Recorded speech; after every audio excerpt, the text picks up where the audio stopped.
Hi, you guys. Okay. Just checking to see if this is working. I'm down here at the Capitol for the Education Task Force Legislative Overview. Okay, well, they're going to get going here pretty soon. Let me show you.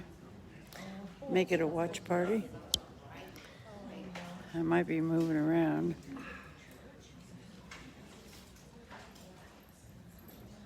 Make sure you make it a watch party. If you want to see what's going on down here regarding the critical. The meeting of the task force on education will come to order at 1 o'clock. I welcome all the committee members back to our second meeting. Especially welcome to all members of the public who have an interest in what we're discussing in our efforts. I want to make a couple of comments along the line of the work of the committee. Since our first meeting, we did have an interest from the School Boards Association to serve on this committee, and I wanted to share with the committee and the public the language of the School Board Association wished to serve on this committee and made a statement that because they are the organization that deals with curriculum on the local level, they felt like they should have a seat at the table, and we agreed with them. It's unfortunate since the last meeting that representative on the school board from the School Board Association has resigned, and he made some comments. He did contact myself and Representative Giddings and shared some of the concerns that he had. Unfortunately, those comments also went public, and but we did receive his resignation after agreeing with them that we felt that they had a seat at the table, which is disappointing to learn that they no longer wanted a seat at the table. So we do have a new member to introduce to you all today, and I will work on that. But I also wanted to make some comments about public testimony that, especially in light of an article that came out in the Statesman this morning, we have made an effort to try to make these meetings public in full transparency to the people of Idaho so that people can listen to what we're talking about and be part of this process. We are not at the stage today, or we weren't at the stage last week, to open up our agendas to public testimony. And it's not because we don't want to hear from the public, it's just that at this point we don't have any recommendations or proposals for consideration. So when we get to that Black point, Lives we will Matter absolutely group. open up the committee for that public testimony.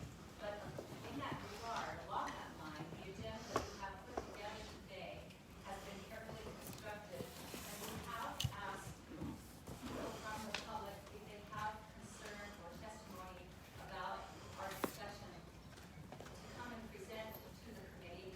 But, oh wow. Okay, so you probably didn't hear anything that I just said. Okay. So there are some people, just to clear the air about our agenda today and our intent, there are individuals on the agenda today that we have spoken to, we've confirmed with them, and they are on the agenda to come and talk to us as a committee. There was a senator that reached out to me and expressed some concern about some students in Idaho that wanted to also come and present. And so she wanted clarification on public testimony. And my response to her was this: the meeting is open to the public because there is no proposal before the committee, there is no public testimony, but we are soliciting remarks from people concerned and will include them on the agenda if they would like to participate. And I informed the senator when the agenda would be published, and that if there was somebody that wished to be on the agenda, they were welcome, but I never did hear back from that senator. So I wanted to clear the air on that issue, especially in light of an article that was printed in the Statesman today, and just make you feel confident that when we do get to that point where if and when we make any proposals, recommendations, our whole purpose is to be open, honest, and transparent with the people of Idaho, and there will be public testimony. I also wanted to remind the committee members to reconsider the rules of decorum, especially when it comes to members of the public.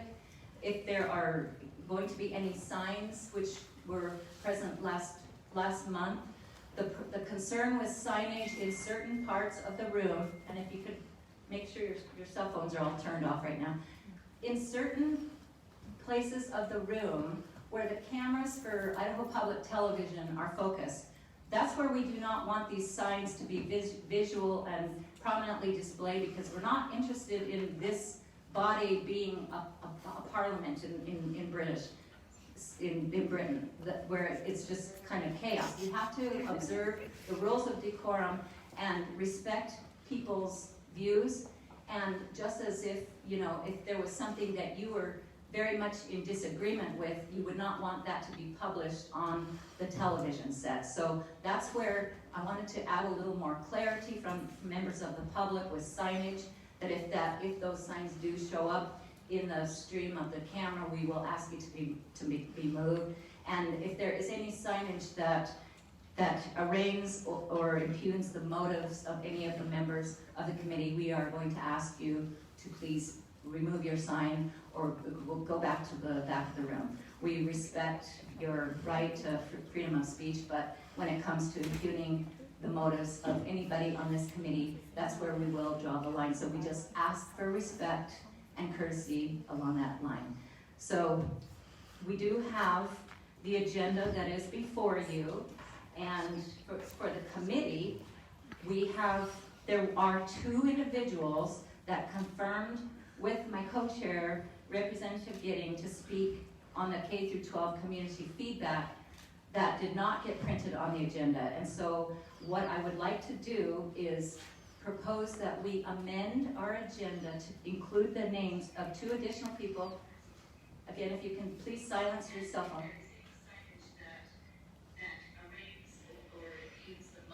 Of any of the members of the committee, we are going to ask you to please remove your sign, or we'll go back to the back of the room. We respect your right to freedom of speech, but when it comes to impugning the motives of anybody on this committee, that's where we will draw the line. So we just ask for respect. Don't know what's going on along that line. So we do have the agenda that is before you, and for the committee, there are 2 individuals that confirmed with my co-chair, Representative Gidding, to speak on the K through 12 community feedback that did not get printed on the agenda. And so what I would like to do is propose that we amend our agenda to include the names of 2 additional people. I can't hear you. Again, if you can please silence I your don't know. cell phone. Technical difficulties. technical difficulties. We are going to ask you to please remove your sign, or we'll go back to the back of the room. We respect your right to freedom of speech, but when it comes to impugning the motives of anybody on this committee, that's where we will draw the line. So we just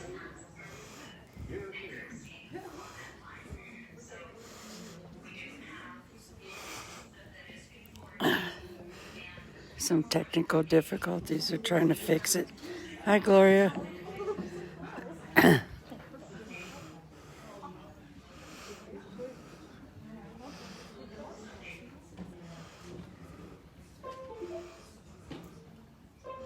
Stand by.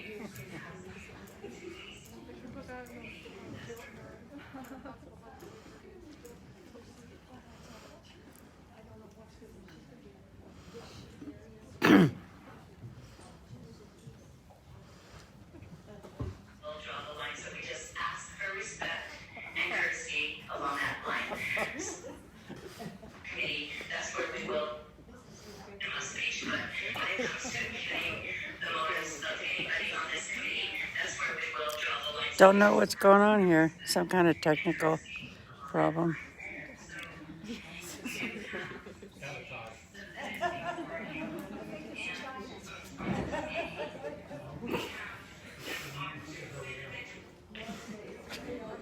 These kids.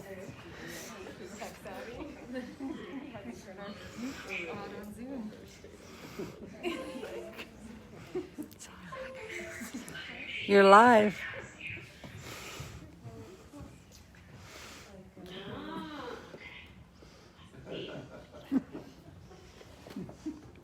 It's live. Say hi. I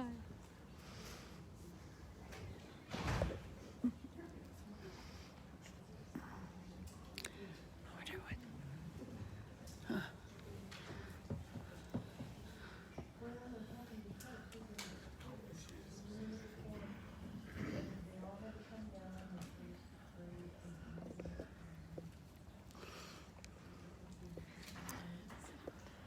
We'll get it figured out. Gloria, can you make it a watch party?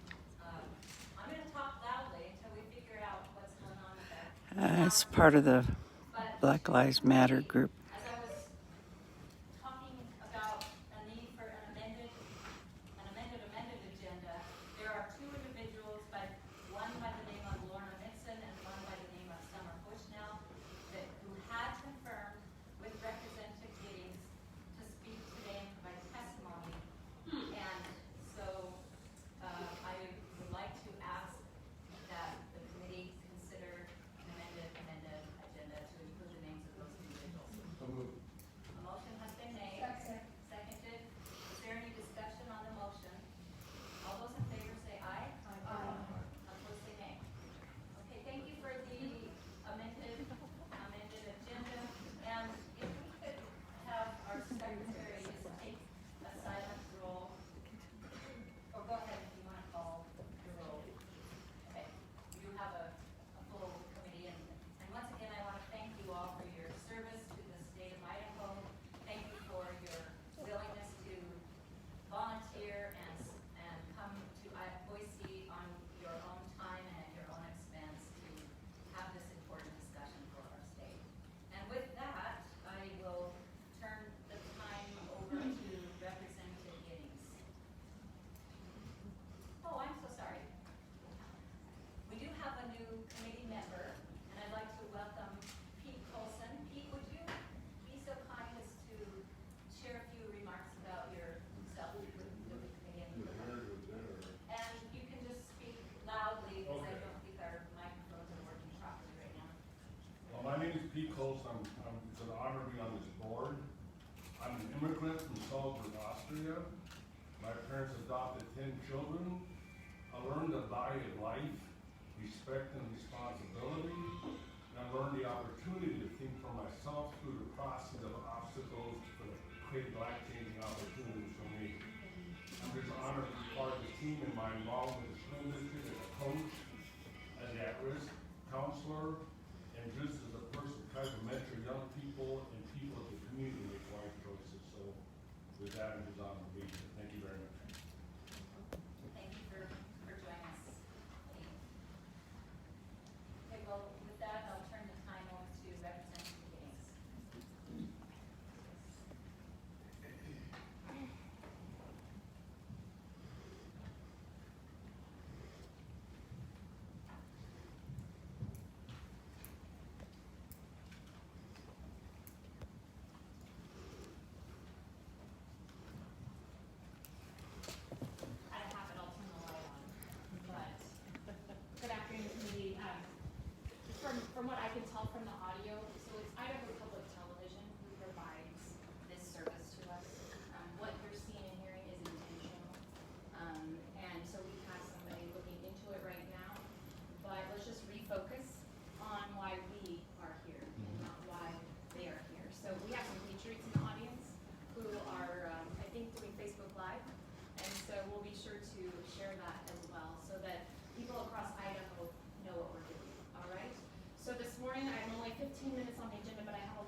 comes to K through 12 education, this year in Idaho, it was a $3.1 billion appropriation. So that's up 33% from last year. Mind you, a lot of that was federal money, but we had a 33% increase in our K through 12 education. So we are trying to support, and we really encourage and are thrilled with all the teachers in our state and the hard work that they are performing for us. Another great thing about our education budgets this year, so specifically the teachers division, we increased their budget, so it was up to $48 million this year, and that included an extra $1 million for professional development that was not in the original budget request. And so I think it's foot stomps how important the legislature thinks our teachers are for the future of Idaho and our kids. That being said, there were 3 areas when it comes to education this year during the legislative session where we started to see, say, critical theory. I have not had the privilege of serving on the education committee, but I have had the opportunity this last session to serve on the budget committee. So the 5 areas where we saw critical theory. 1 would be in our libraries. 2 was our public television budget. Then we had our childhood development. We saw it in higher education, and then a little bit in K through 12. Today, just going to do a quick overview of K through 12. As I was digging into the budget this year, there were a couple of, looks like maybe I'm back up, areas, specifically about 5 different bills inside the K through 12 budget where I started to examine it. So one of the first things I want to go back to is from our last task force meeting where we heard from Dr. Lindsay, and the thing that stood out to me was he said there's 2 words that you can kind of put into the front of your mind when we're talking about critical theory, critical race theory, and that is equity and privilege. And I'm going to focus on that equity definition just for a minute. This was a statement on advancing equity in early childhood education. They defined equity as that it's a state that would be achieved if individuals fared the same way in society, regardless of race, gender, class, language, disability, or any other social or cultural characteristic. They say equity is not the same as equality, but it's more distributing resources equitably, not equally, to meet needs. And this was one of the slides that was sent to me from a concerned parent, and I thought it captured the definition well of where equity is more about equal outcomes versus equality of equal opportunity. They had in their definition of privilege there, again, this was for the childhood grant. Privilege is unearned advantages that result from being a member of a society, preferred or dominant social identity group because it is deeply embedded. Privilege is often invisible to those who experience it without ongoing self-reflection. And privilege is the opposite of marginalization or oppression that results from racism and other forms of bias. So those are the 2 words that I tried to key in on. All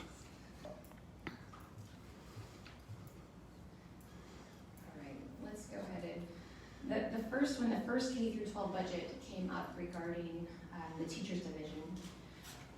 I had an anonymous teacher's assistant send me these pictures of bulletin boards talking about explorers wanted, not necessarily in a positive light, kind of negative connotations to the explorers.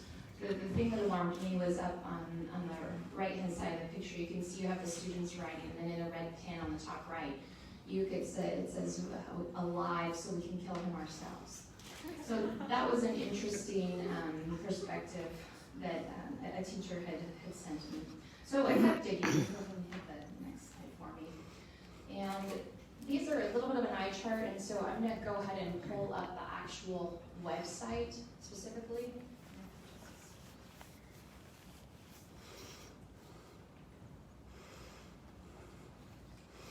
Okay, so we have EL Education, and they are in solidarity with Black Lives Matter. You can kind of scroll down. You can see the link up at the top. And they important for the committee to know that Black Lives Matter, last fall they filed as a political action committee, and they raised over, I think it was $1 million in 4 months and supported 14 political campaigns across the United States. So you see that as well, and it talks about anti-racist stuff there. It quotes Ibram Kendi, who you're familiar with his work. If you go to the next tab to the right. So they have a specific curriculum, you can close out of that they provide to schools. No, the lab looks like it got closed, but the curriculum specifically that I was going to show you there's going to be copies in your handout as well. But they're looking at some of the concerns of racial concerns inside Peter Pan, and it lists out all the different curriculum through K through 12 that they encourage and recommend. And then here you have their EL education partners. And you can see actually listed as partners are 4 different elementary schools in Idaho. You can scroll down a little bit more. So you can see that we have across the state some who have bought this curriculum for our elementary schools. All right, so then you can go back to the PowerPoint for me, please. So some of the other things I started to get from local Idaho schools.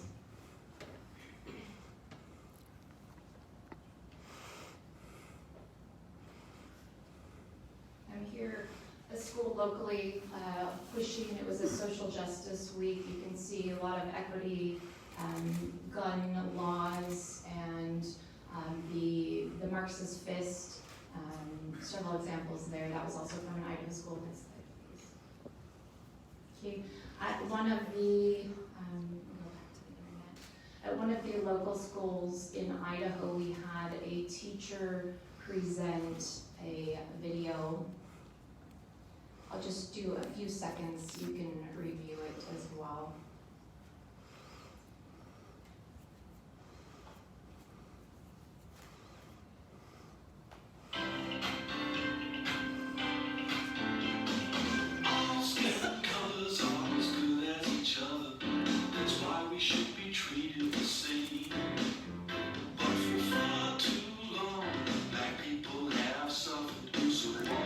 Make this a watch party.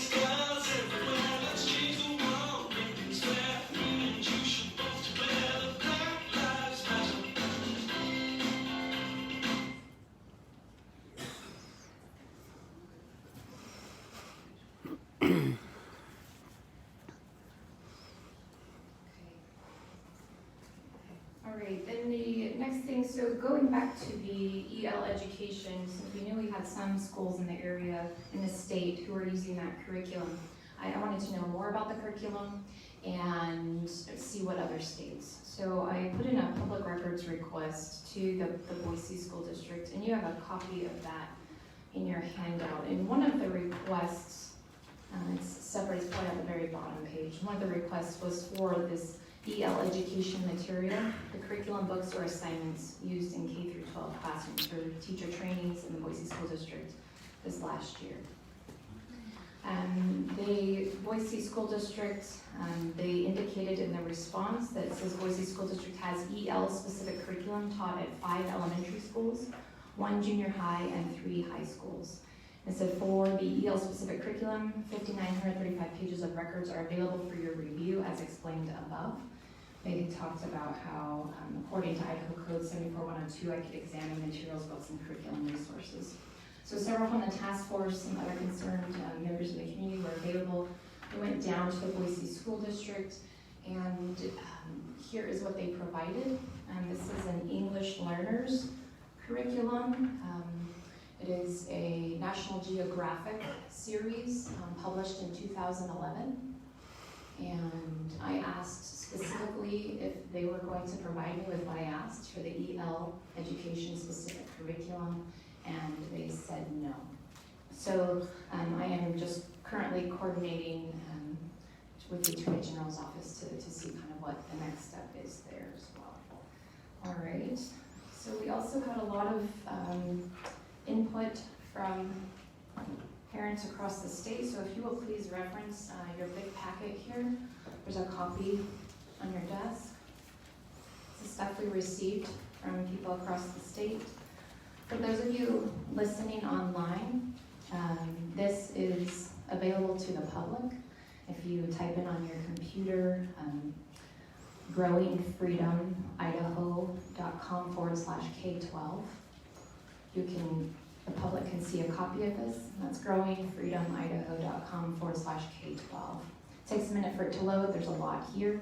I just want to quickly flip through it. Yes, The that task video force is being here, shown. where we have the Boise School District just posted a job description for a building equity lead position. We have at Boise School District Hillsdale Junior High, they're beginning a new novel called Stamped Racism, Anti-Racism, and You. You can see that was a newly approved novel. There's several pages about that. There's what the teacher highlighted on discussing that specific book. Gets into several of the teacher's actual curriculum, looking at the 1619 project, comparing it, but then putting notes for the students to talk about the racist ideas of climate theory and Aristotle, the significance of August 1619. You can see that as well. Keep flipping through. We have students required to do implicit bias test and response at 11th grade English class at Bora High School. Several billboard pictures on there as well, supporting BLM and Marxism in a 3rd grade class at West Junior High School. Yes, that video is being We get shown. into the Idaho standards for initial certification of professional school personnel. So that's put out by the Idaho State Board of Education. Half a dozen or so references to social justice and advocacy. Those are underlined for you. And you can see the EL education, it's in detail there about how their support for Black Lives Matter.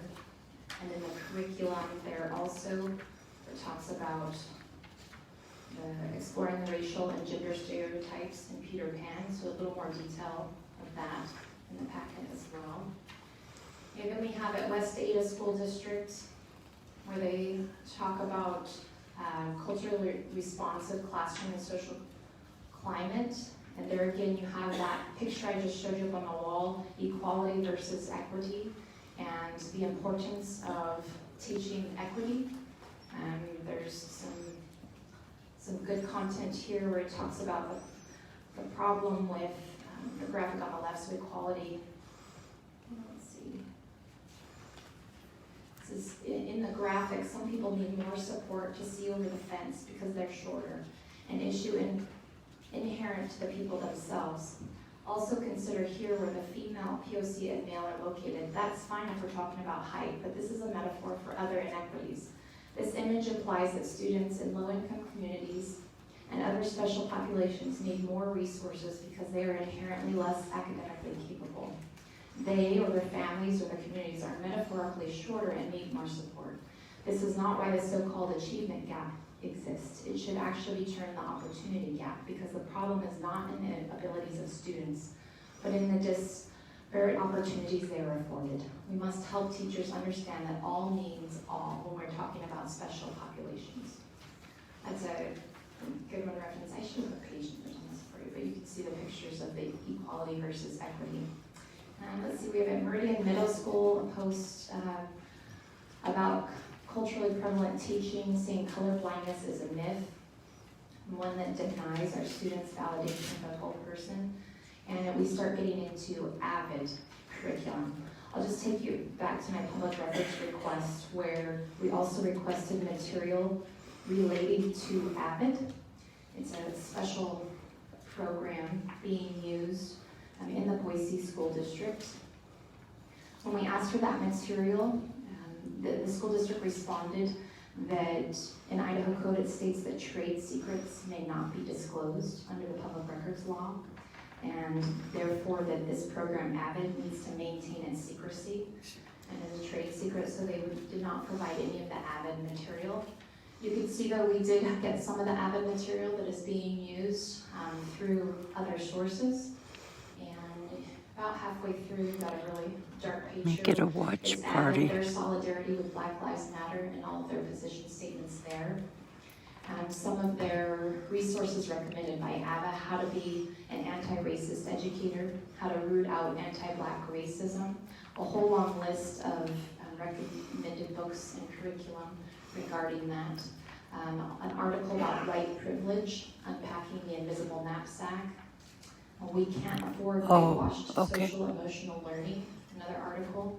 How do I make sure I'm not raising the next Amy Cooper article, and a companion article, how to not raise a racist white kid. There again, this is all added material.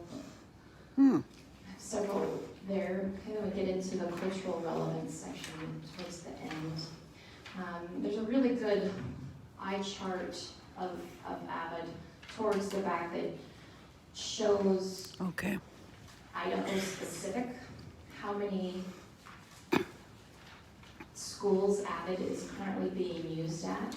They say they've, this is actually a little bit of old, so this was the 2018-2019 school year.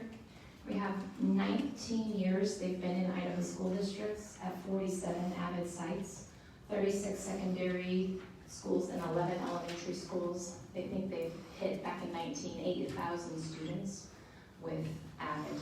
So that's a good snapshot of some of that trade secret material. Let's see, AVID there.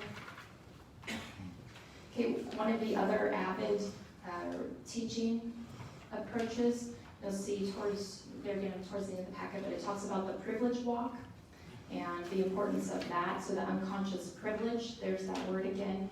And see, privilege walk is a very powerful activity connected to privilege and advantages and opportunities that it offers to individuals, races, or cultural groups. And it talks all about how to do the privilege walk as well.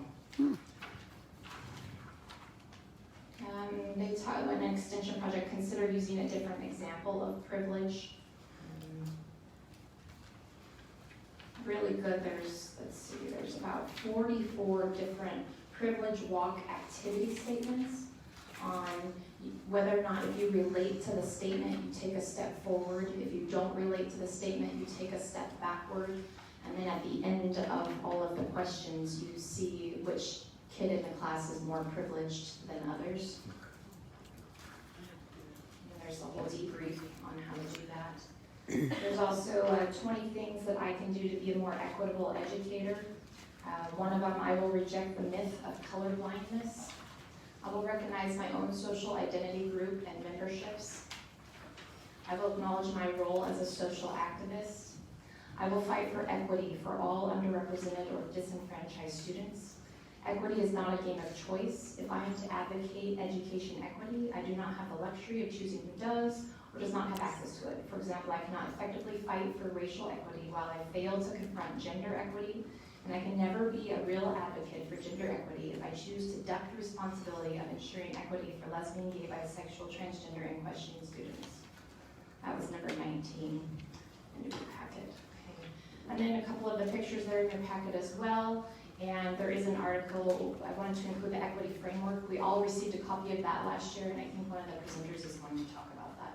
Again, this can be found for the public, members of the public, growingfreedomidaho.com/K12. That's a wrap up of what I have been shared during this last legislative session. Thank you, committee. Representative Giddings, would you please restate where we find this online?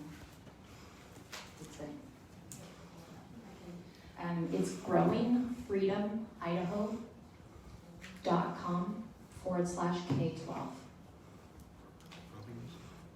growingfreedomidaho.com.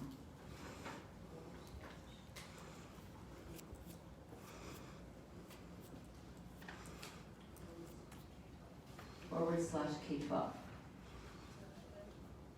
Is there a hyphen in there? No, okay. You can see it up at the top of the screen there, maybe. Just spelled out, growingfruitidaho.com/K12. Thank you very much for that information. Representative Giddings, are you willing to take questions? Absolutely, just whenever my time is. Well, I'd like to welcome any committee members to, if you have questions on the research that was done by Representative Giddings, just remember to light up your microphone so I know that you have a question and direct all your questions through the chair. Any questions? Isaac, go ahead. Madam Chair, who controls this particular website and is uploading documents? Representative Giddings. Yeah, thank you, Madam Chair and Mr. Moffett. So I don't control, I just asked someone to put it on. This is a website that I just had it uploaded an hour ago, just trying to find a place where it could be uploaded. I don't have control, it's just a public forum as far as that goes. It's not my website or anything like that. Okay, thank you. Any other questions? Laura? Thank you, Madam Chair. Did you have a list of all the schools throughout Idaho that are using Avid? Or is it the ones you cited, just the Boise area? Representative Giddings. Madam Chair and Ms. Van Voorhees, I do not have a compiled list of who's using Avid. There was just, that was from 2019, and you could see that capture where it said there's that many, but it's a trade secret, I think. I'll look into it. Thank you. Any further questions? Professor Yenner.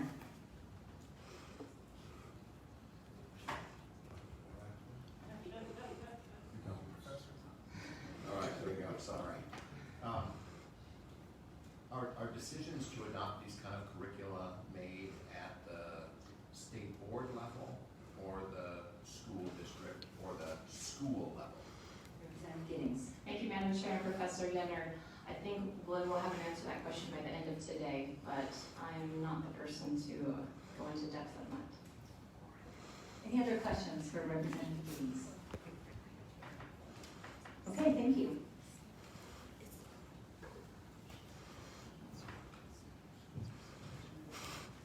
And at this point, we do have some individuals who contacted us and wanted to speak. And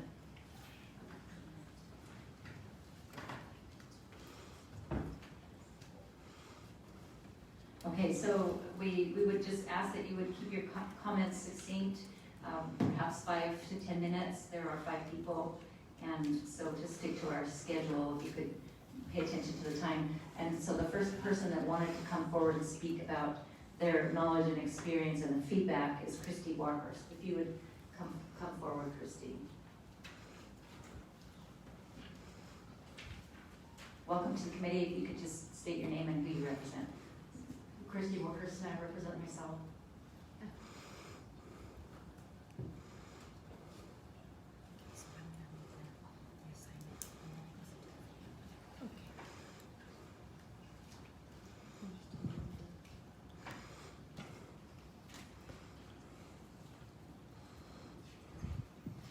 Hello, my name is Christy Warhurst.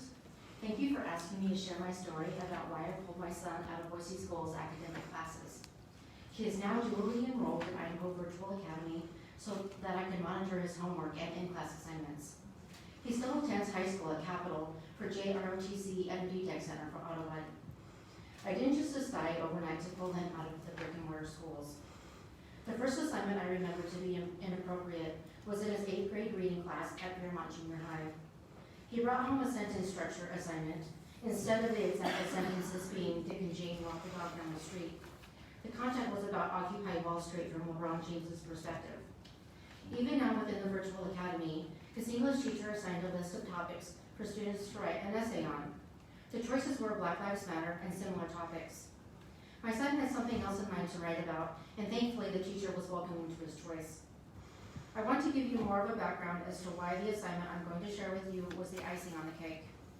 I would have never known this was assigned if my son didn't bring it home because he was falling behind in class. I grew up going to Catholic school, but never really aligned with or understood God. I knew at an early age that I was an atheist. I lived in a collective and sought advice from self-help leaders, yet I was completely miserable. To be honest, I was rejected so much by the collective that suicidal thoughts were frequent. I thought it was normal to think this way. I started attending Bible study out of curiosity. At one of these Bible studies, a woman asked me what brought me hope. I was all, what is hope? I thought of hope as, I hope I win the lottery, a throwaway hope. We looked up a few definitions of hope, and it said giddy anticipation. Something like a light turned on inside of me. There was a sense of clarity, fullness, and aliveness that I'd never felt before. Ever since then, I had not had a single thought of suicide and found it was not normal to think that way. I realized that I can love myself as an individual and that the only approval I needed was from God, and He already approved of me. I never got this unconditional approval from the collective. Now, what does this have to do with me pulling my son out of Boise School academics? Well, let's take a look at the assignment. Our collective future. Stories connect us to ourselves and each other. Stories connect us to ideas and actions. Stories connect us to the past, the present, and the future. We cannot become what we cannot imagine. Stories of our collective future will connect us to the possibilities of a world where everyone is valuable for their whole selves. Everyone belongs and everyone can thrive. Through stories, we are beginning to understand how deeply interconnected we are to each other, to all living beings, and the earth. This gives us hope that violence will no longer be a common occurrence and that collective thriving is possible. When you consciously read the introduction, you also absorb the illustration into your subconscious mind. Notice in the illustration all the garbage on the floor, natural light and candles on the wall. The boy appears to be in his pajamas. He is using a typewriter instead of a computer, and he has a bicycle to help with the environment. What does collective thriving mean? Collective thriving while the whole self is living in filth, mediocrity, without power, saving the environment by riding a bike, yet at the same time surrounded by trash? Is this collective thriving? The whole self in this assignment is the collective.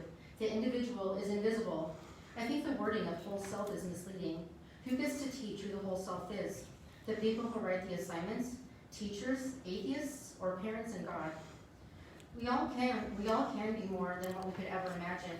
No man or essay can tell the individual what they are able to become. This puts limits on the individual. Who says violence is not a common occurrence in the collective? Who defines what violence is? Peaceful protests and riots don't mean what they used to mean. Writing prompts. Create an original poem that tells a story in 100 words or less about our collective future. A future where everyone is valued for their whole authentic selves. Everyone is safe and everyone can thrive. Choose from one of the 5 prompts on the theme of our collective future. Collective thriving. Who do we need to be and what do we need to do for everyone to thrive? Avoid one-sided stories of our collective future where everything is perfect or where everything is terrible. Instead, think how the future will hold both bad and good, allowing us to exist in our wholeness. How will we struggle on this journey? How will we make choices toward our collective humanity over individual benefits? How can we make sure the planet thrives with us? There's authentic love, and then belonging. What is required for us to create a sense of belonging for everyone? What is possible if we honor everyone's true selves? If everyone has a purpose and a role across generations and communities. What is value in the collective? Who determines this? As an individual, values mean different things. Will the collective judge and determine what is valuable and reject the individual's personal values? Focusing on collectivism versus the individual is a setup for authoritarian and codependent worldview. This assignment is teaching the student a belief system. If the assignment is going to be used as a teaching tool, should the assignment also include content on individualism and, in my experience, God? To include this, the student can learn about diverse points of view so they can discern what works best for themselves. Belonging in the collective, who determines who belongs and who doesn't? What does the sense of belonging look and feel like, and who determines that? How can a collective honor everyone's true self if the individual doesn't know who they are? If the authoritarian crowd rejects the individual, and the individual does not know who they are, this, on one hand, creates power, manipulation, judgment, and rejection. And on the other hand, depression, no self-worth, suicidal thoughts, and maybe even suicide. Cooperation, healing. What do we need to heal so that we can move toward collective thriving? What will be possible if we heal ourselves first? What is possible when we become aware of and take responsibility for the harms against Indigenous, Black, and other marginalized communities? What does it look like to heal whole communities? For any of the prompts, think of a single act that could move us toward collective thriving. When you think of stories that inspire greatness, Greta Thunberg, 16-year-old climate activist, Emma Gonzalez, March for Our Lives organizer, or Isra Hirsi, 16-year-old co-founder of the U.S. Youth Climate Strike. What do you think made them great? And then it goes into the writing tips. The healing section implies the child outside of the listed ethnicities should take responsibility for harming Indigenous, Black, and marginalized communities. How does this make the Caucasian reader feel? My son doesn't understand this. From his perspective, he is friends with many kids that he wouldn't consider marginalized, but within the collective, his friends are considered marginalized. This segregates kids into groups. Also, why is this assignment collectively telling the students Greta Thunberg, Emma Gonzalez, or Isra Hirsi are inspirational or great? If the student doesn't think these individuals were great, will they be rejected from the collective? I had my son do research on these individuals to form his own opinion, which was a really great discussion, by the way. Then the assignment finally gets to the writing tips. Why did the student have to go through a lecture about collectivism to get to the meat and potatoes of the assignments? Why is the belief system of collectivism even given at 10th graders as a topic? On the left are the submission rules for this assignment. It shows broader taxpayer support for collectivism by the Idaho Commission on the Arts. What other programs do my tax dollars pay for that support collectivism? This slide shows examples of acceptable poetry. I highlighted snippets that concerned me. The overall tone of the poetry was angry and authoritarian, especially the one on the left. All three of them shared a deep sadness.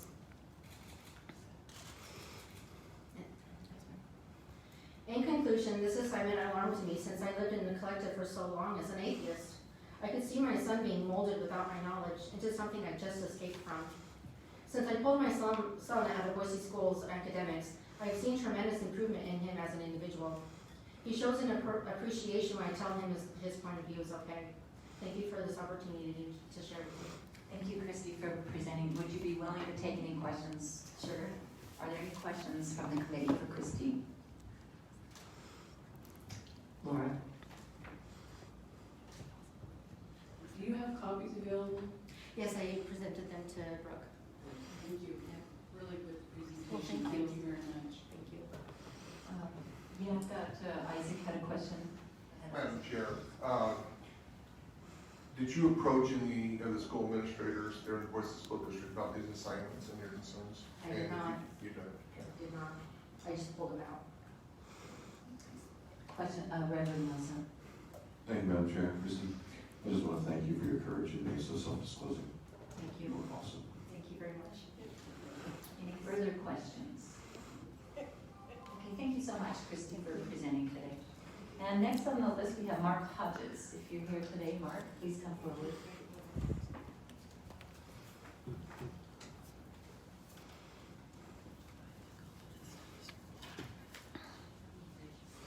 Thank you for being here. If you would just restate your name for the committee, who you represent, and if you could remember to keep your comments within 5 to 10 minutes. All right. Thank you, committee members, for allowing me to be here. My name is Mark Hodges. I represent myself and my family. I live here in Boise. And if you can find the first slide. I have a son this last year who was at Compass Charter in 8th grade. It's just a next slide, please. And because of the COVID pandemic, I was able to see some of the curriculum that he was assigned, looking over the shoulder at his laptop. So lots of things I didn't expect to see. There's some unpleasant things up there as well about my background. I'm including them because it gives you some context to better understand my reaction to the school assignments. I was born and raised in Hawaii. Hawaii is a multi-ethnic society. We have a lot of different colors of people there. It was something I enjoy. However, as a Caucasian, or on the bottom there, I point out that I was referred to frequently growing up as an ethnic Howley. I won't say the whole word for you. I experienced years of vicious, pernicious, and protracted racism towards me because I'm white. And as a child, I distinctly remember going to stores and not being served because I'm white. The reason I mention this is that racism is something that every colored person is capable of, and all colors of people can experience. It's not limited to white people being racist, and it's not limited to non-white people experiencing racism. I grew up experiencing it. And it's interesting, kind of in the Black Lives Matter mode of thinking, or the CRT mode of thinking. In white, every dark-skinned person is on one team and the white people are on another, and we're considered inferior to everybody because of our skin color. And that's how I grew up. Next slide, please. But my observations that I've developed over the years include that every person, regardless of race, can be a racist. And every race of persons, every group or race has exhibited some kind of racism or experienced racism in the past with prejudice. And people also tend to gather together with similar people, whether it's income or race or gender or sports, for mutual benefit and protection. And the other thing that I've noticed is that groups of people tend to exhibit prejudice towards people that are different. This is just a common human behavior. So we recognize this. Next slide, please. Now, I grew up with the belief that prejudice means judging without information. I have teenage children now who decry everything as racist. And so we've had some family discussions where I say, hey, look, just because you have an opinion about people doesn't make you a racist. And sometimes those opinions are well justified. If we look at the experience of certain Asian nations and how they feel towards other Asians after World War II and the genocides that occurred, those are genuine feelings of resentment and anger. It's not prejudice. And prejudice means we make decisions without all the information. We rarely have all the information that we would like to have. So I was a police officer for a number of years, and I can tell you I had to make snap decisions with limited information. And sometimes that information involved race. And I'll also say, growing up as white in Hawaii, I had to make snap decisions based on race. If I'm walking down the beach at 5 o'clock in the afternoon, and I see a group of non-whites drinking beer at the pavilion, I know what's coming next. So I turn around and walk the other way. Is that prejudice? Technically, yes. But is it necessary? Yes, it's how I survived. The same thing applies to a woman walking in a dark alley, or a person of any color confronted by a group of people of a different color. They have to make those decisions. So the reason I mention that is that in the curriculum at Compass Charter, they're trying to teach children that all prejudice is bad. Some prejudice is not bad, and it's well-founded. What we're trying to avoid is the kind of bigotry and racism towards people. That's what we're trying to avoid, the condemnation of others based solely on their race or their gender or sexual preference. We're trying to avoid that because we all have to live together. Next slide, please. This is a bit about an assignment that my son had, and I just want you to look at it in totality. So a number of different things that they were asked to observe. This was in the English language arts class, 8th grade class. And they watched a film called Butterfly Circus. And in this particular film, most of the characters were white, and there was a savior character who was a Hispanic. And the children were asked to write about the reaction. Hey, no problem so far. Let's look at the next slide. Then the students were asked to look at a number of photographs and write down their emotional reactions to the photographs. By the way, the name or the rubric for this whole lesson was Combating Prejudice. So they knew going into this what this was about. The photographs, and there's copies in your handouts, included people that appeared to be Middle Eastern or Muslim, people that had dark complexions, like I grew up with, people that appeared to be immigrants or poor, gang members, convicts, obese persons, disabled persons, and homeless persons. All persons deserving of compassion, sympathy, and being treated with humanity, correct? Who's missing from the list? People like me, an average white guy. Am I not deserving of compassion, or do I ever experience prejudice? So the children were asked to respond to these pictures and write down if they felt prejudice towards these groups. Next slide, please. They were required to declare to the teacher whether or not they feel prejudice towards one or more of the persons in the photos, and they would write about it. The question they also had to address was, how would common prejudices held against these people in photos be changed? The teacher is declaring this group of people as experiencing prejudice. And they had to post their reaction for everybody to see. And again, the people not included there are average Caucasians and Asians. Next page, please. They were also assigned to read several poems by Langston Hughes, a great author. He's passed away since, but they, as far as I know, were not given the background about who this author was. These poems were decrying the experience of African Americans at the beginning of the last century. Legitimate topics. What they didn't point out was This author was a known communist supporter who traveled to the Soviet Union to help make a film, a propaganda film, about racial strife in the U.S. to undermine U.S. racial harmony. And by the way, Marxism is a parallel theory to critical race theory. Next slide, please. They were also to read an article from the American Psychological Association. This was called A New Way to Combat Prejudice. And this article was summarizing some research that was done on ways to retrain the behavior of Caucasians towards African Americans. Sounds interesting. But they weren't presented any research about retraining the way African Americans perceive and experience Caucasians. What we have in total is a pattern of looking at the world one way. And I agree that racism should be combated. Let's do it by looking at every aspect. It's a complex topic and everybody's involved one way or another. Next slide, please. They also had to read a short story called Cookie Thief. And this is a woman, a middle-class woman who has to confront her own unacknowledged prejudices in this story. This is one of the themes of critical race theory training, is that white people must confront their unacknowledged prejudice that they may have. Next, please. And then they were to read an excerpt on a book called Tattoos on the Heart. It's a book by Jesuit priest Gregory Boyle. Does a lot of great work, but it fits the pattern. Mr. Boyle is an advocate for same-sex marriage and ordination of women priests in the Catholic Church. And deconstructing church doctrine is a key strategy of critical race theory, and Marxism has been for a long time. Next slide, please. Then they were to address this question in depth: is all prejudice rooted in fear? And then respond to the question, how can we avoid prejudice? Prejudice is never defined in the assignment, but they're led in how they're supposed to answer the questions, and they know what they're expected to say. Next question, please. And what's wrong with the material is that it teaches a simplistic view of a multiracial society and how the interactions between racial groups actually occur. And it reinforces the teaching that critical race theory that only Caucasians are the ones who exhibit racism, and only non-Caucasians are the ones who experience racism. That's flat out untrue. Next, please. It also reinforces the stereotype that African Americans are the only victims of prejudice and ignores social changes since the 1930s, as well as modern trends in violent crime. It also exposes students to material written by a communist supporting propagandist. It doesn't give them the context of who this writer is. Next, please. And very disturbingly, it requires the students to either confess or deny their own prejudice and write their feelings for the class to see. This is a standard technique used to bully or shame using group pressure. It also, there were photographs from their gang members. I was a police officer. Now, we don't generally teach our children to ignore signs of danger, whether it's traffic or weather or the way people behave and act. We teach them to be cautious. And in this particular case, they're lumping gang members in amongst these lists of people that experience prejudice. I understand they're deserving of compassion, but we don't train our children to ignore signs of danger. If somebody dresses or tattoos themselves in a way to indicate they're part of a gang, that is a physical threat to your child. This shouldn't be taught in the public schools, regardless of the race of the gang member. Next slide, please. Mark, could you wrap up Yep. your discussion? I sure will, yep.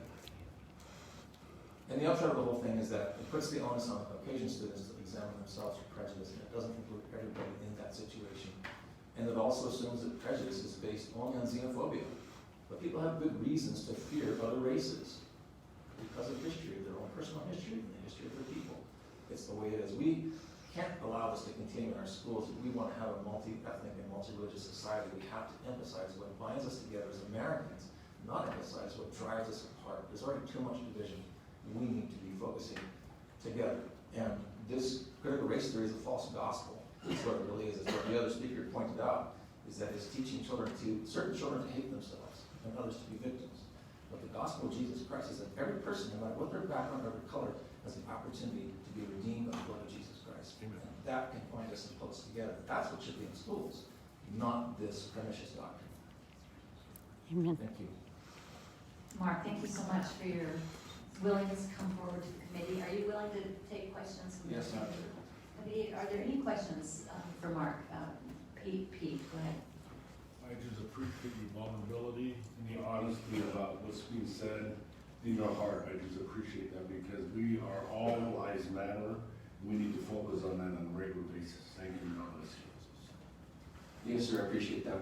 Growing up in Hawaii, many people of many different colors and religions, we all live and work together. I have many different people in my family that are different religions and races. And we need to emphasize who we are together and not be driving each other apart. Okay, any other questions? Go ahead, Brian. Mark, thank you for speaking today, and thank you for your courage in coming here. Were you given an opportunity to address any of this with your son's teacher? Yes, and I would like to show one more slide if I may. This is this, go to the cartoon there real quickly. I didn't mention this, but after the English language arts class, I did talk to the administrator, and the administrator said there was a fair amount of latitude given to the teachers. I spoke to the teacher. The teacher showed sympathy towards what I was describing about my history with racism, and she acknowledged that. She did not offer to change the curriculum. In the physical sciences class, and this is what finally pushed me over the edge, and I decided to contact people that could help, was this cartoon was in my son's physical science class. And if you can see there, this is probably too small in the back, but it's a Caucasian gentleman. He's got a necktie and a Christian cross on, and he's explaining in a foolish way the Christian view of creation and God's sustaining of the universe, and it's mocked in this cartoon. And at the bottom right-hand panel is a newscaster with faux news, F-A-U-X, in the background. It says, and American science students continue to lag behind the rest of the world with another dozen walking over to us this week. It denigrates Christian belief.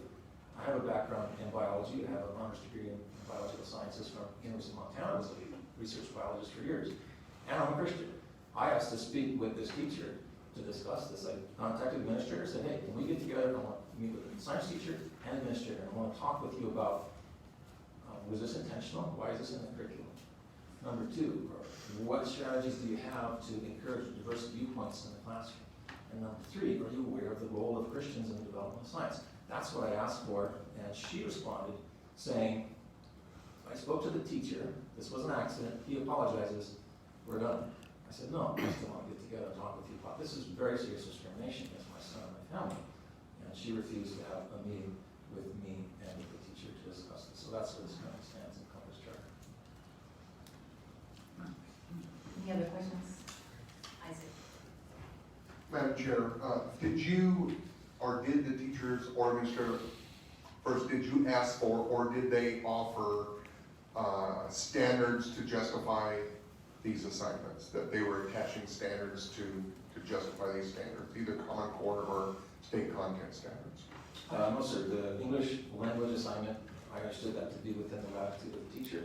I was not sure the standard that either met. You've come in late. And in terms of the mocking of Christian cartoons, I don't imagine any standard to prove that. Critical race theory. Thank you. Thank you, Mark, for being here today. Next, we have Deb Belisle. This is our Lieutenant Governor, Janice McGeachin. And if you wouldn't mind to state to the committee your name and who you represent. Yes, I'm Deb Belisle, and I represent myself and my family, as Mark does. I'm way out of my comfort zone here, but I'm here to make people aware of what's happening in our home local schools. I don't believe political correctness is anything more than an excuse to stifle the First Amendment, so please don't expect that from me. Thank you for the opportunity to speak today. I am a wife, mom, and grandma, and blessed to be all three. I'm a member of Conservatives of District 9. I have never been political in my life. And now, my fight today has everything to do with politics. Now the politics are rushing through the veins of schools and forced into our young children's heads. What's in store for our young people that are schooled by racism and hate and subjected to this abuse? Educators in schools are not teaching our children life skills to survive in the real world. For example, how to hold a job, how to handle finances, how to be a respectful and responsible person. The only teaching that should be done for our children is what aligns with Christian and constitutional values that allow them to be the best they can be to excel in their lifetimes. The leftist, non-God-fearing, America-hating, racist values are not this.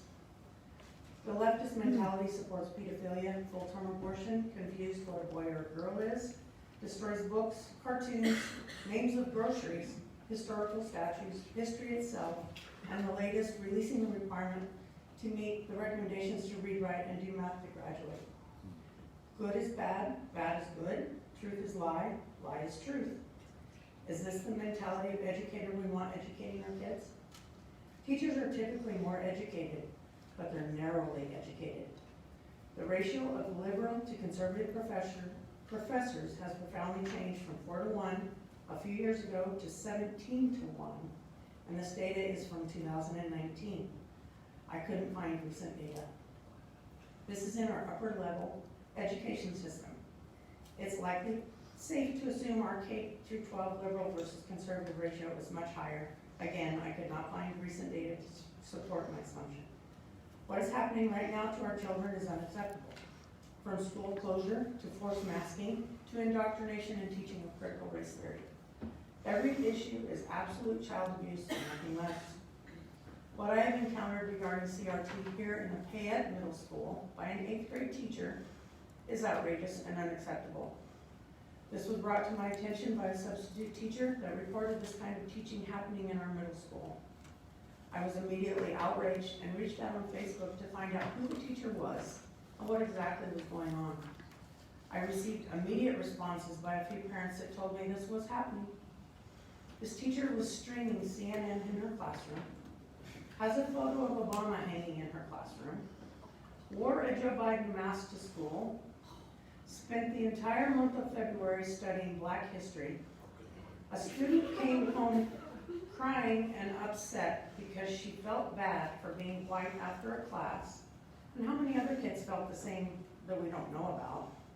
And the Monday after CPAC, when President Trump spoke, she was screaming at the kids saying Trump was all their fault and they should be ashamed. When parents complained to the superintendent and principal, one of the kids was then retaliated against by this teacher. Again, how many others that we don't know about? The retaliation was grade driven from A's to D's. The parents were not satisfied with the results from the administration. One student was removed by parents from the class and homeschooled, and not as a result of one incident, but many with no acceptable results from administration to stop her. One student enduring any of this is too many. In Payette High School, an algebra class teacher had a pop quiz for Black history via the Kahoot app. Racist teachers do not belong in our schools, and they need to be removed. Cambridge School District has approved EL education curriculum. EL education, K-8 language arts curriculum, address topics of race, racism, anti-racism, and cultural proficiency. Boise State University has a student equity training program. Equity no longer means working for something and you own it. The left has perverted it to mean that everyone should start out and have the exact same opportunity in life. One part of that equity training is a racial inventory quiz. This in itself should cause concern. This racial inventory quiz has lots of jaw-dropping questions, but the one question that stands out is, what event most directly gave rise to the idea of white supremacy? The correct answer that BSU requires is the Declaration of Independence. These people hate our country, and these people are teaching our kids. Administration at Payette School District says they are addressing the issues, saying teachers have apologized to their classes and that the resources being used are discontinued. Administration at Payette School District admits to not knowing previously that this was happening in their schools. I provided you emails from the administration because their names on it, I don't want that. Just because the teacher says they are sorry and says they aren't using those resources doesn't mean they are stopping it. We must remove these teachers that abuse our kids. No teacher ever has a right to impose, force, or expose any student to any political view, period. Any teacher that crosses that line must be removed immediately from our children with zero tolerance whatsoever. At the time of the event, the teacher can no longer be trusted to educate properly. Teachers are there to help students think for themselves, not think like them. Administration is not there for daycare services for teachers. This is the reason for immediate dismissal with the same teacher to lose the teaching certificate to educate in the state of removal. Accountability must be the top priority with anything to do with our kids. We cannot allow this type of educator to remain, who our kids are locked up day in and day out with, is a tragedy, and it must be stopped now. Examples must be made of these teachers showing a zero tolerance for any part of it. One and go, that's it. No negotiation, no I'm sorries. There has got to be maximum pressure put on the school boards and administration to force them to remove these child abusers from the system. We all know that if the colors were switched from white to black or black to white, those teachers would be out. The 8th grade teacher at the middle school is also a city councilor, who even after her supposed scolding by administration regarding her actions at school, continues with her political agenda at a city council meeting with her request because several flags were being flown about town and when picking up a student at the school, and that one of those flags has a word on it she doesn't like. The name following the word is Biden, and she says it offends her. We all full well and know if it had a different name on it, there would be no issues. She was wondering if we, the council, need to explain this, clean this up, or if we can do something to denote a higher expectation around school zones. The city attorney urged the council to tread carefully on this issue, and no action was taken on the matter at that meeting. This in itself shows this teacher is not willing to stop with her political agenda and is an absolute threat to our kids that are within her helm. No student is to be told they are oppressed or the oppressor, a victim or an assailant ever. CRT teaches our kids to hate each other. CRT is dangerous. Children should be judged by the contents of their character, not their skin. We must have clear, concise direction for teachers and administration. We must have expulsion consequences for teachers and administration. We must have legal remedy for parents. We must remove federal funding for schools where funding stays with the student and parents. We must apply maximum pressure. All of us. Thank you for listening. Thank you, Deb, for your testimony. Are you willing to entertain questions? Any questions for Deb? Oh, go ahead, Isaac. Do we have that material, those emails and what have you that you've cited? Yes, you do. Yeah. Do we have it in our packet? In your folder, Isaac. Any other questions from the committee? Okay, thank you so much for being here today. Thank you. Next on the list, we have Lorna Mitson, as she's here. Step forward. Welcome, Lorna. And if you state your name and who you represent, and just a reminder to keep your comments within 5 to 10 minutes. Thank you. Excellent. Thank you. Members of the committee, my name is Lorna Mitson. I am representing an anonymous parent who wishes to keep their identity concealed for protection of their family. So this is that person's words, not my own. Trying to pretend it's somebody else. First, I want to say thank you to the task force for taking up this cause and for giving the citizens a voice. I am a parent of children that attend school in the Boise School District. They have been attending Boise School since they were in kindergarten. They have had a great education overall and have had many dedicated and experienced teachers. The issues that I'm going to talk about seem to be isolated to certain teachers and how certain principals decide to allow their things in their school. We first started to see red flags about 2 years ago.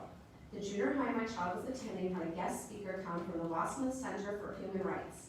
They were given packets and said they had to give $5 to this organization and then go out into the public and ask for more donations. It never went into detail of what they did or who they stood for. Once they were done raising money for this organization, the entire 9th grade class would go out and march for this organization. Why are our kids being asked to march for a particular organization? It sounds like they're turning our kids into activists. If you are not familiar with the Wasserman Center for Human Rights, you should check it out. Whoa, I'm sorry to interrupt, but these people down here are showing signs on their t-shirts. They're not supposed to be doing that. They specifically moved to get there. Okay, would you mind, ladies and gentlemen, would you mind going back a little bit farther from the view of the camera? And sorry to interrupt our speaker. It's okay. Would you be so kind? So that the public. Excuse me? Every presenter you have had has been in favor of your task force. This is their only voice to protect the students.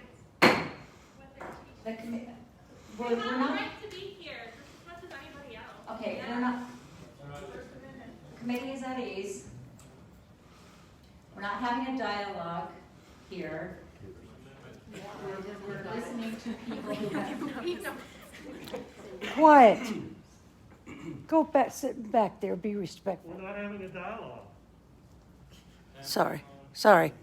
We are kindly asking the individuals who have words printed on their t-shirts that are visible on the public television to just kindly move out of the view of the cameras. What are you afraid of? I think they're kindly disagreeing. What are you afraid of? It's called respect.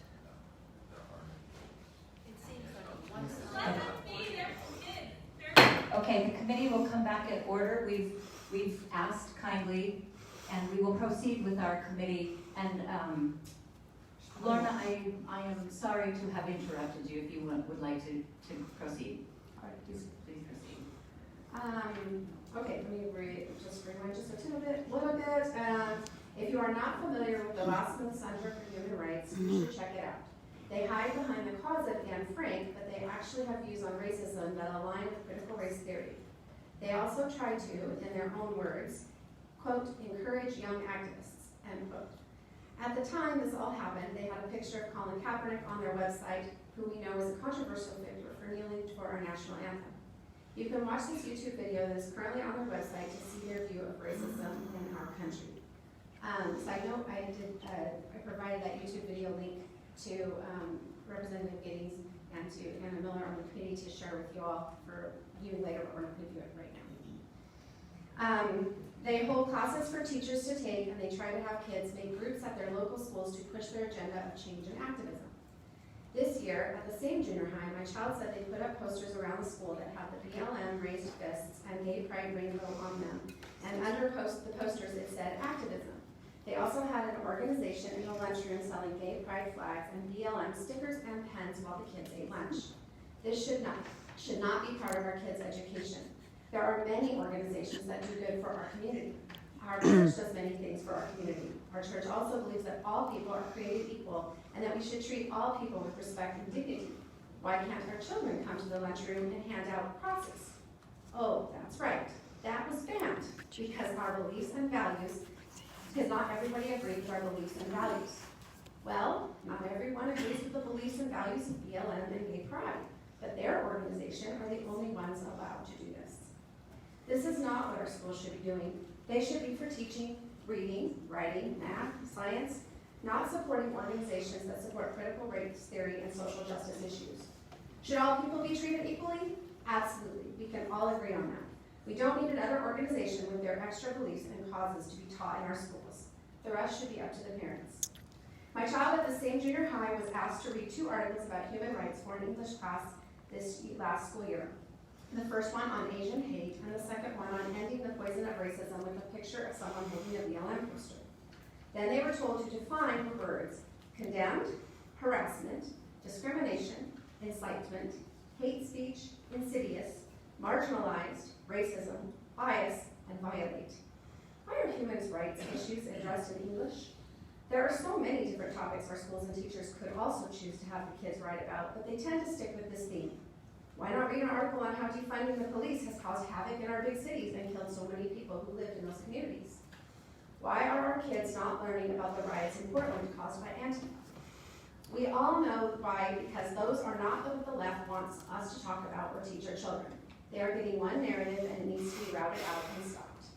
At Boise High School this year, my child was in their English class and was asked to do an assignment where they had to log into a study done at Harvard University and take an implicit bias test. They were asked to define implicit bias in their own words, then to explain how implicit bias impacted the essayist in their assigned reading. And lastly, what other areas could they hold implicit bias? This was supposed to let the kids know what bias they might have before doing a writing assignment. The university would keep the kids' responses as part of their study. Upon further research, we found that in this study has proven flaws that you could get a different outcome each time you take it. So these poor kids are taking these tests, which are recorded, and then given a bias they actually may not really have. This should not be part of our children's education. My children also feel like some teachers don't keep their political beliefs to themselves. They openly criticized Trump and talked about current events from their perspective. My children don't always feel like they can voice their conservative opinion without backlash from peers. It should be the teacher's job to have a classroom environment that listens to all points of view, to listen to all people with respect despite their opinion. Isn't that what we are pushing for? Or is that only for the ones who fit the narrative? If teachers were trained to teach from a neutral standpoint and let kids discuss issues, it would change the classroom for the better. I'm sharing all of this because our education system is on the verge of becoming what other school districts have become across this nation. I'm begging parents to start becoming aware. Talk to your kids about their lessons. Ask more questions of the teachers and principals. Please speak up when something feels off. Our schools should be a place to get an education and not to be taught someone else's values, beliefs, or activist cause.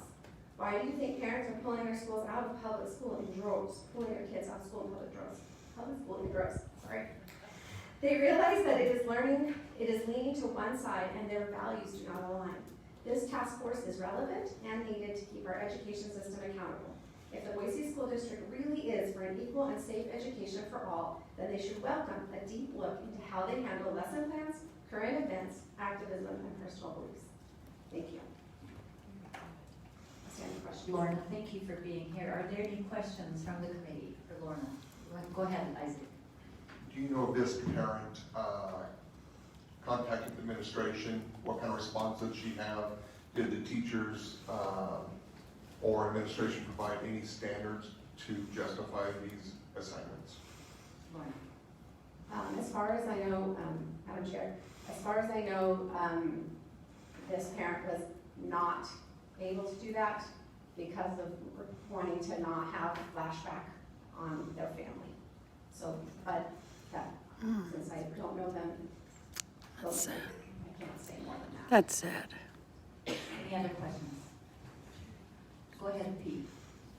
I thank you very much for being a voice for the ones that are trying to protect their families and taking a stand and being a part of the community, because that's going to take to get a lot of perspective that will benefit our whole society. So thank you very much for not listening. Further questions? Laura. I'm just wondering, if we can get a copy of that letter, because I'm trying to get parents in my area activated, and that would be a good example for them of what they can voice.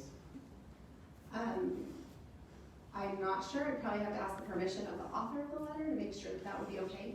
But assuming it is, then I would send it to Representative Giddings. Or send it to either one of us. I want to make sure. Yeah, so I will clarify with the person who gave this to me and see if that would be okay for them. Thank you. It could be totally anonymous, but it's a really good template for other parents to have a voice. Thank you. Other questions? Reverend Wilson. Madam Chair, Ms. Wilson, you may not know the answer to this because you don't know the person very well, but my question is are you aware of the reasons that she feared backlash? Is there Yes. any way that you could share with us what caused her to fear backlash against her family? From my understanding, there are employment issues as well as student protection issues at stake.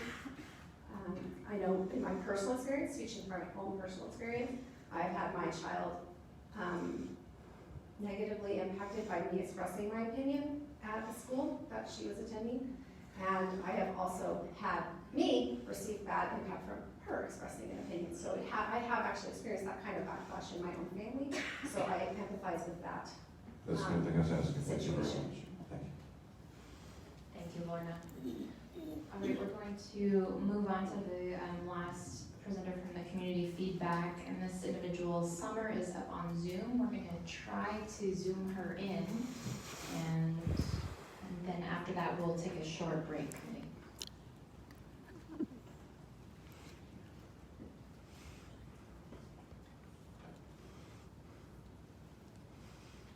Summer, you want to try to talk, and we'll see if we can hear you. Okay.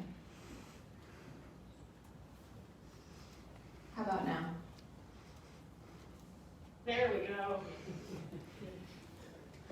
Okay, Summer, if you would just introduce yourself, and then we are a little bit behind schedule, but we have a lot of other people, about 5 to 10 minutes, and so go ahead, the floor is yours. Okay, my name is Summer Bushnell. I'm from Post Falls, Idaho, so I'm way up in the tippy top in Kootenai County. My children are not in public school. I used to teach public school, and I have substitute taught in the school district I live in, which is Post Falls School District. I care a lot about my peers for my kids' education, and I'm gonna bring up a slideshow and share my screen, and I'll go over things that I found in the Coeur d'Alene School District and a Post Falls textbook. And if any of it's too small, let me know. Oh, and it says, it won't let me share it.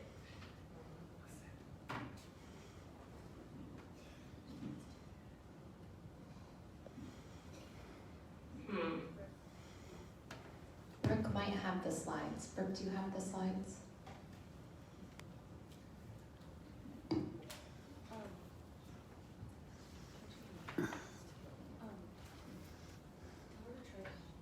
Try now. Summer, try to share your screen now. Okay.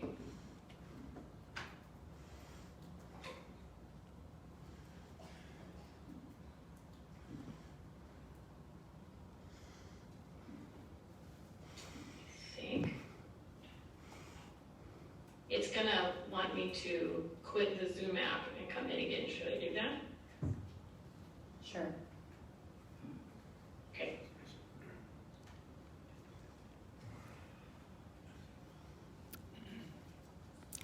Hold on, they're trying to work out these technical things.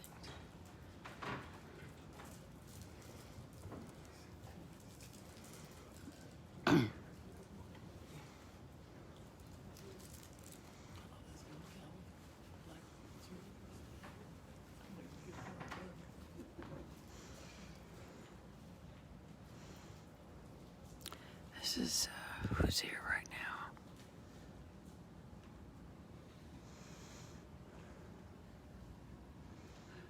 Committee, let's go ahead and take a, oh, here, is she coming back? Is this it?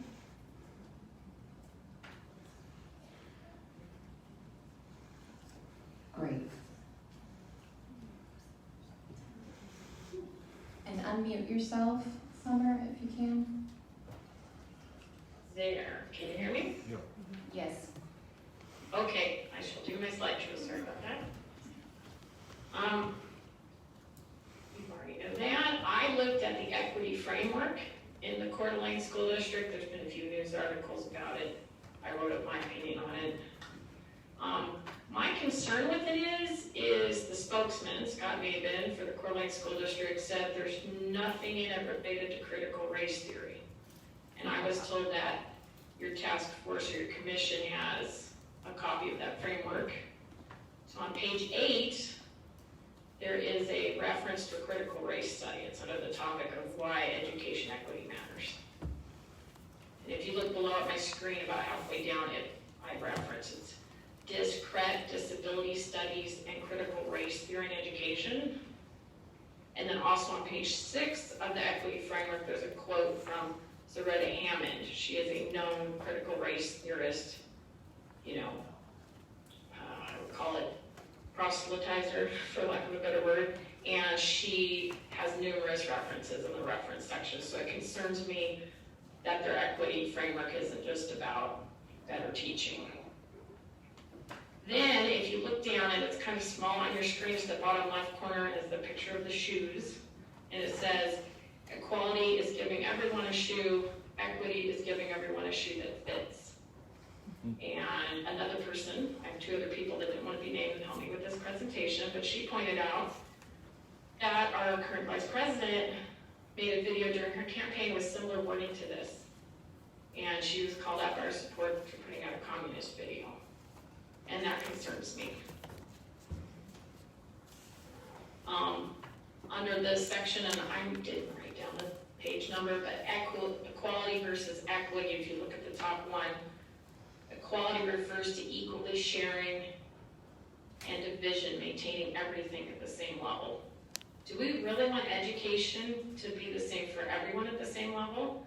Because we're all born with different gifts and different abilities to excel at different subjects. So that in itself concerns me. And then equity at the top, it says equity refers to fairness, justice, and impartiality. And while they think that's a great goal, Who gets to decide that? Does the framework decide that? Does the individual teachers decide that? I could not figure that out. I also emailed the school district and got no response. My next concern was where it says universal design for learning.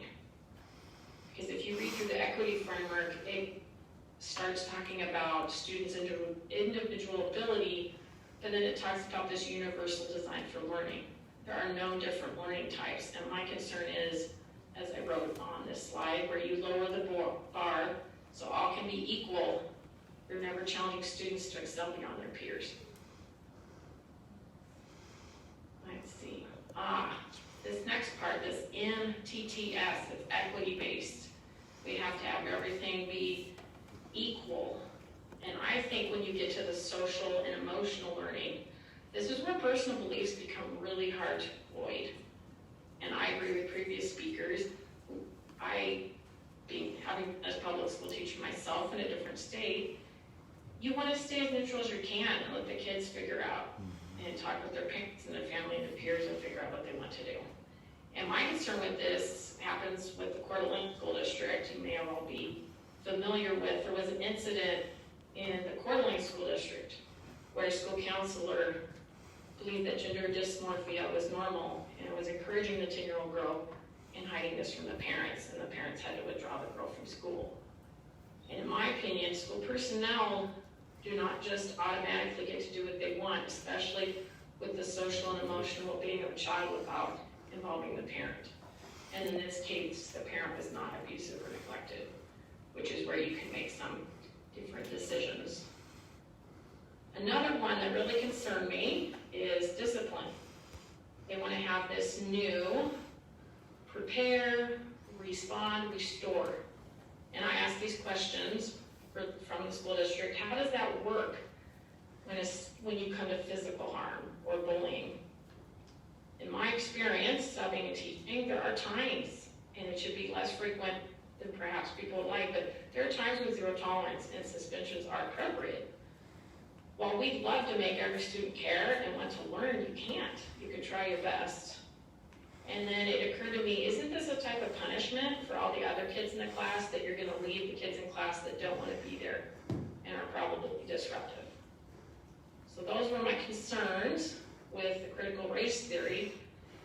And if this is okay, I'd like to present some I would call inconsistencies and biases. This is the McGeachin's American Government textbook for post-falls, and I'm pretty sure it's the standard junior book in high school for most of Idaho.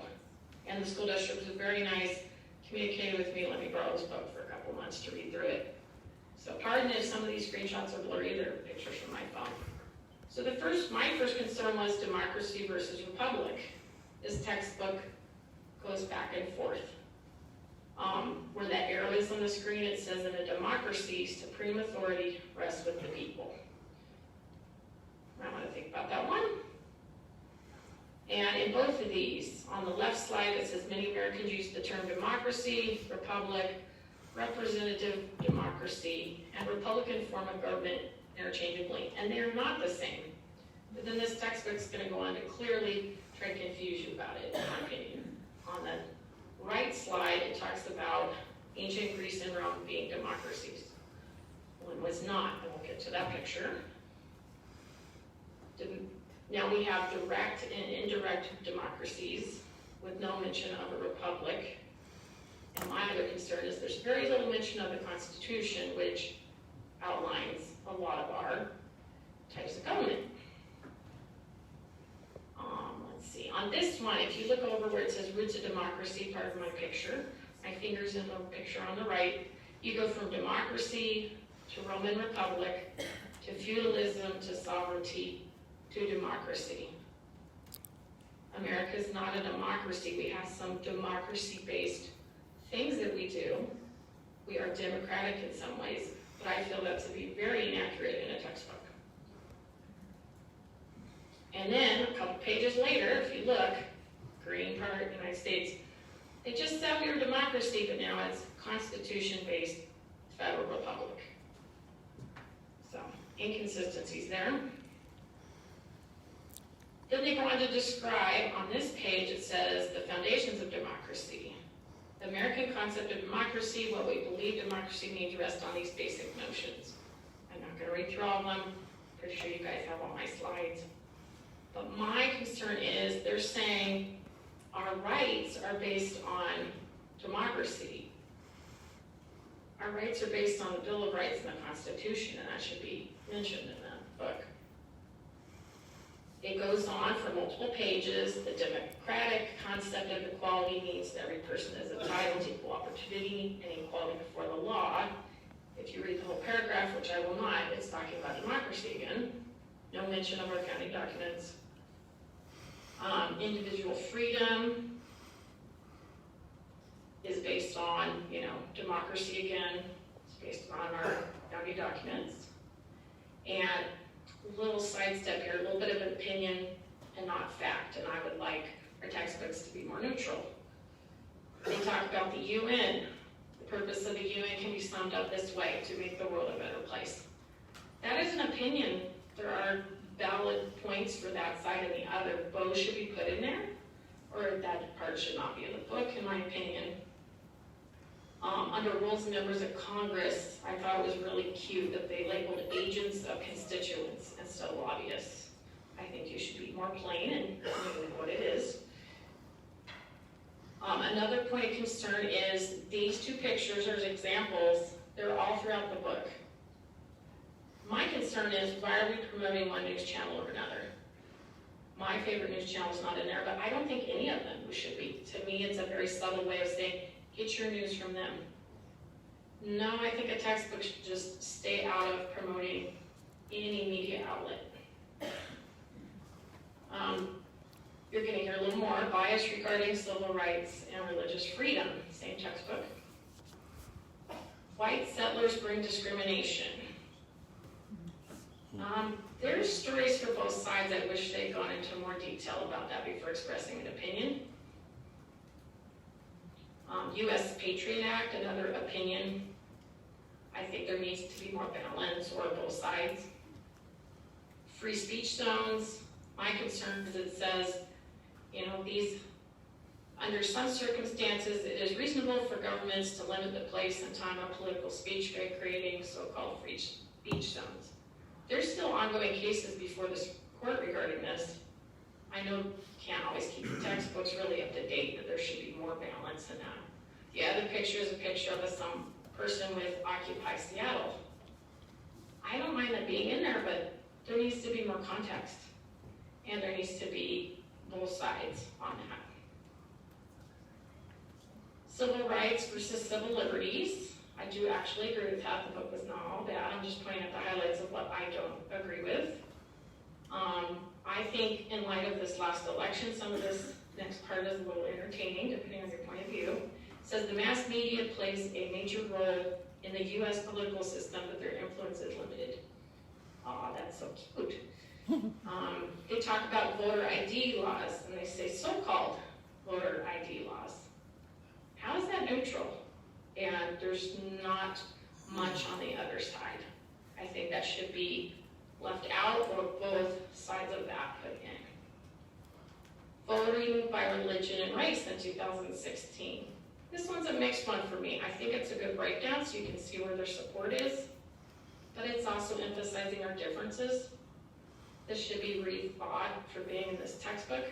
And it's also based on a New York Times exit poll, and polls, they're not always accurate. So that's an area for concern. More about the mass media. It says that mass media is entirely privately owned and operated. The primary goal is not that of influencing the course of public affairs. But they do, and that should be stated in there. Not very neutral. This is about the political parties. Where did the parties stand? I don't like any of the descriptions of this. I don't think it adequately describes the Democratic Party. Granted, it's from 2012, so it's a little older. And the Republican platform. And there's one little graphic about it. I think there should be more done into it. And there's no mention of third parties. We are not a two-party system, even though those two dominate. Flaws in electoral college. I'm not going to read over all that. They go on and on about the flaws.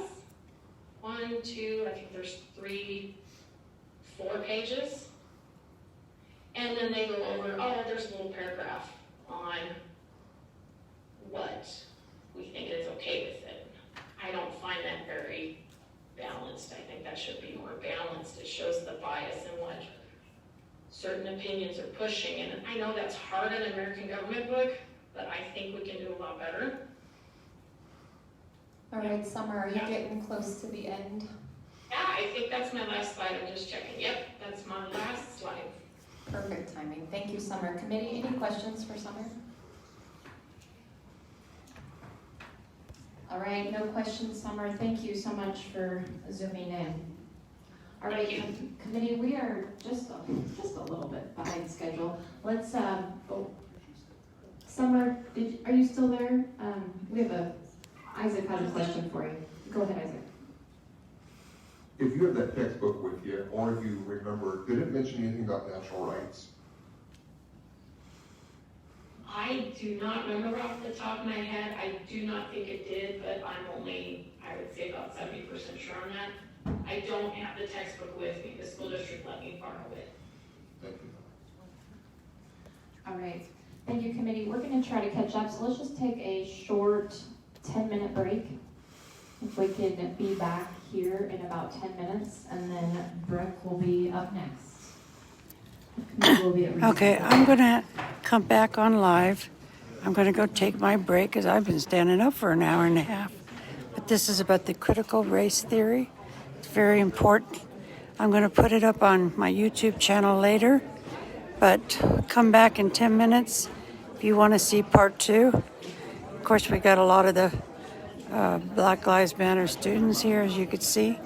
I don't know if they want to say anything, but it's public. I can't do anything about it. Stay on the side. Whatever. A lot of people don't want to be on, but there's no choices. You know, when you're in a public building in the Capitol, what do they want? Anyway, let me see if they want to say anything. No, I'm going to go take a break, so come back in 10 minutes. My kids don't want to